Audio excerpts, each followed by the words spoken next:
Bonjour à tout le monde, ici Jean-Claude Sely, guérisseur, magnétiseur en Suisse.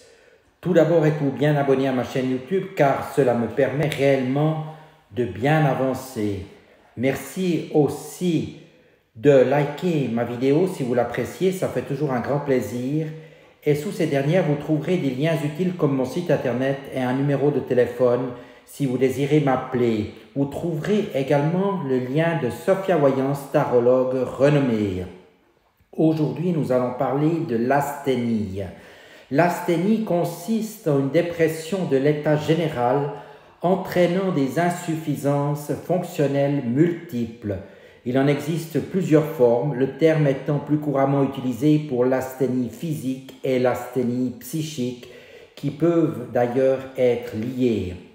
Ce trouble peut être la conséquence d'un manque de sommeil, d'un stress chronique, de troubles psychologiques tels que dépression, névrose ou anxiété, d'un manque ou d'un excès d'activité physique, de certaines carences, surtout en fer, mais aussi en sodium, calcium, vitamines, d'infections et d'intoxications diverses, de maladies diverses telles que les cancers, les maladies auto-immunes, de l'abus de certaines substances telles que des médicaments, alcool, stupéfiants, de désordres hormonaux, d'insuffisance thyroïdienne ou surrénalienne ou de la ménopause.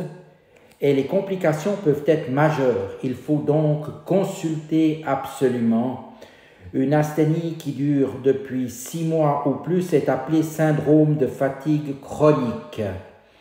L'asthénie peut toucher tout le monde et 50% des patients de médecine générale s'en plaignent. Il est possible d'évaluer le degré d'atteinte grâce à un test appelé échelle de Koch, qui mesure l'impact de 15 familles de symptômes sur la vie et le comportement.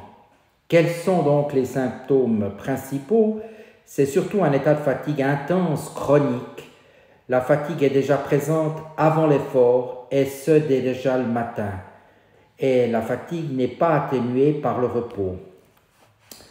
Ne pas confondre, on appelle psychasthénie un trouble mental associant la perception d'un état de fatigue, la diminution de la volonté et un ralentissement de l'activité intellectuelle et physique.